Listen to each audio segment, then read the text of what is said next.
इंद्र ने अश्वमेध यज्ञ के अश्व को चुरा लिया, अश्वमेध यज्ञ के अश्व के घोड़े को चुराया और चुराकर उसको कपिल मुनि के आश्रम में ले जाकर बांध दिया।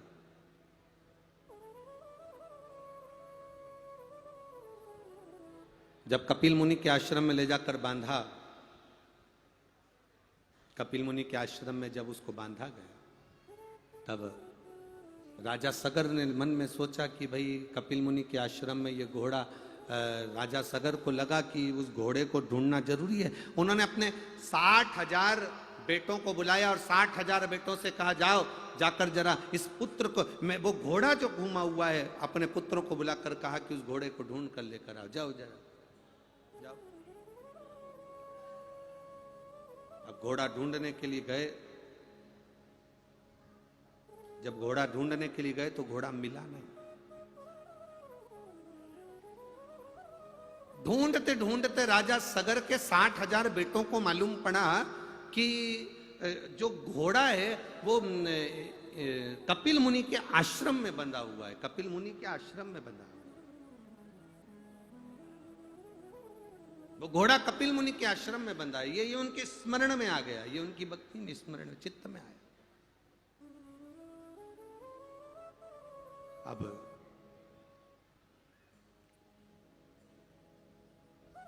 गए 60,000 राजा सगर के पुत्र, और 60,000 राजा सगर के पुत्र जब पहुंचे तो 60,000 राजा सगर के पुत्रों ने जब पहुंचकर देखा तो कपिल मुनि के आश्रम में वो अश्व बंधा हुआ था, वो घोड़ा बंधा हुआ था।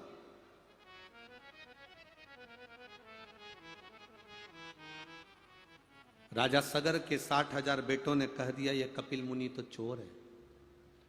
उनको नहीं मालूम कि इंद्र ने घोड़ा उठाकर राजा कपिल मुनि के आश्रम में इंद्र बांध कर आ गए। ये उनको भान नहीं हुआ, उनके स्मरण में नहीं आया, उनके चित्त में नहीं आया, उनकी वृत्ति में नहीं आया। उनके मन में ये भाव नहीं आया। जो लोग कहते हैं गाय के गोबर के कंडे पर धूप छोड़ने से घी गुड़ शक्कर घी छोड़ने से क्या पितरों को मिलता है, वो इस कथा को बड़े ध्यान से सुनना। पितृपक्ष के अवसर पर जितने लोग आस्था चैनल पर कथा सुन रहे हैं, जितने लोग फेसबुक यूट्यूब पर कथा सुन रहे हैं, गो पितर शिव महापुराण की कथा यह कौड़िया में हो रही है। इसको जरा ध्यान लगाकर सुनना, चित्त में बिठाकर सुनना कि धूप छोड़ने का फल क्या है। धूप छोड़ने का फल क्या होता है, वो थोड़ा ध्यान लगा, क्या प्राप्त होता है। क्या 60,000 राजा के पुत्रों ने जाकर देखा तो घोड़ा जो था वो कपिल मुनि के आश्रम में बंधा था।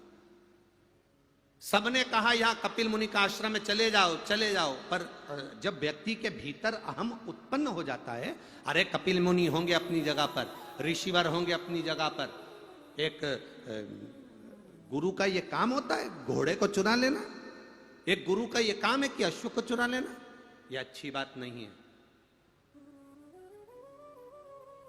ये श्रेष्ठता नहीं। अब लोगों को देखो, कोई झूठा इल्जाम लगाए, कोई झूठ बोलकर अगर इल्जाम लगाता है, झूठा इल्जाम लगाता है, तो उसमें फल कहां मिल पाता था।